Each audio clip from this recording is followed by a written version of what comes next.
बिस्मिल्लाहिर्रहमानिर्रहीम। अस्सलाम वालेकुम। उम्मीद है आप सब ठीक होंगे। आज मैं आपके लिए बहुत ही ज़्यादा डिफरेंट और बिल्कुल ही यूनिक सी रेसिपी लेकर आई हूँ। आज हम बना रहे हैं अंडों का सालन। वो भी अंडों के साथ हम नहीं बनाएंगे, बल्कि हम इसे बनाएंगे दूध के साथ। ये देखिए, हम लोग आम रूटीन में जो सालन है वो हम अंडों से बनाते हैं, लेकिन आज हम इसमें डालेंगे दूध। और आप खुद हैरान होंगे कि ये रेसिपी बिल्कुल ही यूनिक और बहुत ही ज़्यादा डिफरेंट है, बहुत ही मज़े की है। कोई ये देख के कह सकता है कि इसके अंदर हमने अंडे नहीं डाले, बल्कि हमने इसमें दूध डाला है और ये रेसिपी इतनी ज़बरदस्त सी रेडी हुई। चलें जी, अपनी मज़ेदार सी रेसिपी को स्टार्ट करते हैं बनाना। सबसे पहले हमने कढ़ाई के अंदर डालने हैं 2 प्याज। जिस तरह से हम नॉर्मल हम लोग काटते हैं उस तरह से काट के हमने इनको इसके हमें डाल लेना है और हल्का सा हमने इनको शैलो फ्राई करना है। बड़े ही मज़ेदार सी हमारी आज रेसिपी रेडी हो गई। बहुत बहुत ज़्यादा मज़ेदार और बिल्कुल ही डिफरेंट वे में बनाएंगे। अच्छा जी, अगर आप चैनल पर न्यू हैं तो प्लीज़ चैनल को सब्सक्राइब कर दें, वीडियो पसंद आए तो लाइक कर दें। अच्छा जी, जैसे ही ये हमारे जो प्याज हैं लाइट ब्राउन होंगे, इसके अंदर हमने डाल देनी है सब्ज़ मिर्चें। 3 से 4 मैंने सब्ज़ मिर्चें डाली हैं। इनको डालकर इन दोनों को हम हल्का सा ब्राउन करेंगे। बहुत ही मज़ेदार और बड़ी ही डिफरेंट सी रेसिपी आज हम रेडी करेंगे। आप भी ज़रूर ट्राई करिएगा। इतना मज़ेदार इसका जायका होता है कि आप हर बार इसे ही बनाएंगे और अंडे तो आप भूल ही जाएंगे। अच्छा जी, जिस तरह जैसे ही ये दोनों चीज़ें हल्की सी ब्राउन होंगी, अब हमने इसके अंदर डाल देना है टमाटर। टमाटर जो है वो मैंने इसके अंदर 2 काटे हैं, उनको भी हम इसके अंदर शामिल कर देंगे। और तमाम चीज़ों को हमने तकरीबन 1 से 2 मिनट के लिए अच्छी तरह से भून लेना है। ये देखिए, इस तरह से रेसिपी कंप्लीट देखिएगा ताकि आपको पता चले कि हम इसके अंदर किस तरह की यूनिक सी जो ट्रिक है वो इस्तेमाल कर रहे हैं।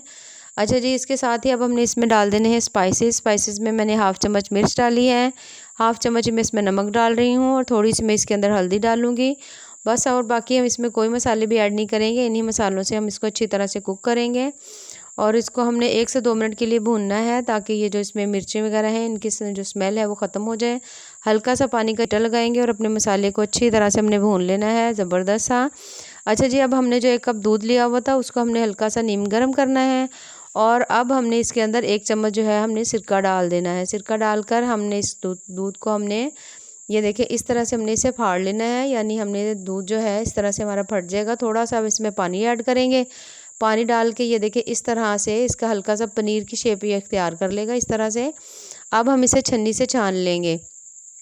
इस तरह से हम करके इसको छन्नी से छान कर अच्छी तरह से ये जो हमने रेडी किया है इसको हम इसके अंदर डालेंगे, जो हमने अपना मसाला बनाकर रखा हुआ था। ये देखिए किस तरह ज़बरदस्त सा लग रहा है। अब हम इसको इसके अंदर ऐड करेंगे अच्छी तरह से। ये देखिए इस तरह से, और साथ साथ हम इसके अंदर चम्मच चलाते जाएंगे। ये देखिए माशाल्लाह कितना ही ज़बरदस्त लग रहा है और लगता ही नहीं है कि इसके अंदर हमने अंडे नहीं डाले।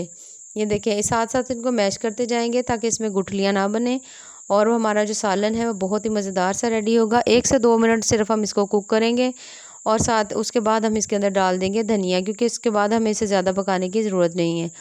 बिल्कुल अंडों की तरह ही बनता है, ज़्यादा टाइम भी नहीं लगता। अगर आपके पास अंडे नहीं हैं तो आप आराम से इस तरह से अपना सालन जो है रेडी कर सकते हैं और कोई कह भी नहीं सकता कि आपने इसको अंडों के बगैर बनाया है। अच्छा जी, अपने मज़ेदार से सालन को हमने निकालना है डिश में। ये देखिए माशाल्लाह कितने ही मज़ेदार लग रहा है और खाने में तो इससे भी ज़्यादा मज़ेदार है। ये देखिए हम इसे डिश में निकालते हैं, थोड़ा सा इसके ऊपर डालेंगे धनिया और हमारा बहुत ही मज़ेदार ज़बरदस्त सा अंडों का सालन बगैर ही अंडों के हमारे जो है रेडी हो गया है। रेसिपीज़ पसंद आए तो हमारे चैनल को ज़रूर लाइक करें, सब्सक्राइब करें। ये देखिए माशाल्लाह कितना ही मज़ेदार, कितनी डिफरेंट सी रेसिपी है और बहुत बहुत ज़्यादा मज़े का बना है। बाकी दुआओं में याद रखिए। अल्लाह हाफिज़।